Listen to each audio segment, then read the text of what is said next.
Uncle Frank's hand tightened on my shoulder, prompting me to peer up at him. Your dad won't ask, but are you okay? Was I okay? I wasn't sure if he was joking or not, so I just stared at him in confusion. Nothing about this situation was okay. Ma was... I swallowed. She was in the hospital. My already crazy father was close to losing the few marbles he still possessed. The city was drenched in blood, and I was about to commit mass murder.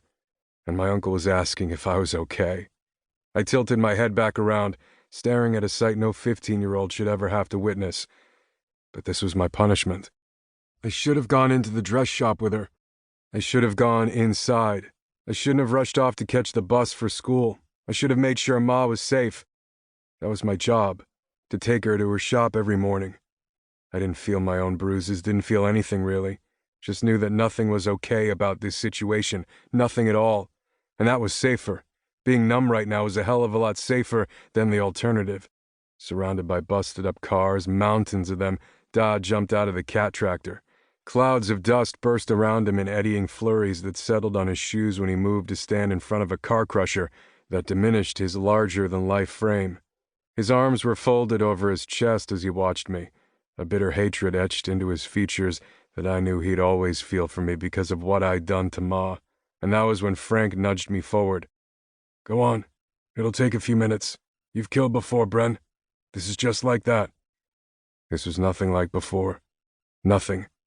What was it with Uncle Frank today? Was he out for an award for Understatement of the Year? Holding my arm tight to my side, the cast heavy thanks to my broken arm, one of Da's first punishments for this mess and no less than I deserved. I swallowed, but stepped forward, knowing I had no real choice. Suspended above the car crusher was a thin concrete block about 8 feet long. It reminded me a little of the clothesline on the rare occasions when Ma hung out some laundry in the yard, except instead of clothes, there were 7 men dangling down, their feet trapped in the block. Most of them were conscious. Da wouldn't get his fun otherwise, but some of them were fortunate and hadn't woken up yet. They never would, either. Get in the cab, Da hissed, pulling me by the ear when I didn't move fast enough, my head tipping back as I stared up at the men who defiled my mother. I bit the inside of my cheek as I scurried away, darting into the cab before he could clip me again. A clunking sound echoed around it as my cast collided with the side of the door, and I almost howled as the pain slalomed inside me, winding me with its force. Simultaneously, my nose began bleeding once more, and whether that was from the pressure of knowing the horrific fate I was about to let these men endure, or from the fact Da had broken it yesterday, I had no real way of knowing, but I grabbed the paper towel I was carrying for this purpose and jammed a chunk inside each nostril. As I plunked down in the cat's bucket seat, Da climbed up the ladder beside me, his feet hooked into the rungs as he hovered in place. Unsure of his next move, I held my broken arm closer to my side. The pain still ricocheting through me was enough to make me feel like I could pass out, so I didn't need him adding to that by grabbing a hold of it or anything.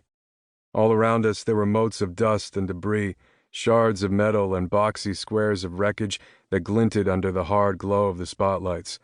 Uncle Frank was watching from a distance, while my Dawes crew, Mark O'Reilly, Tony Hanaway, and Paul Claren were somewhere in the vicinity, keeping the scene secured.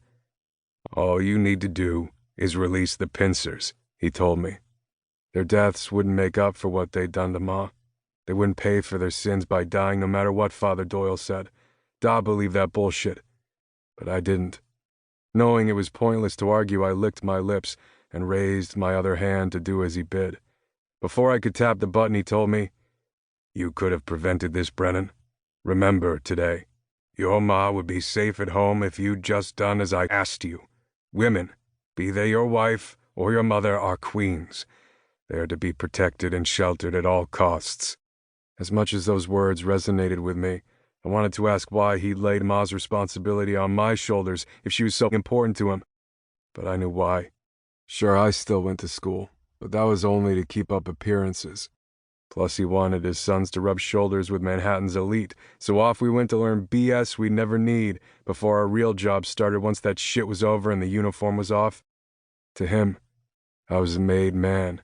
To him, it was my duty to protect her.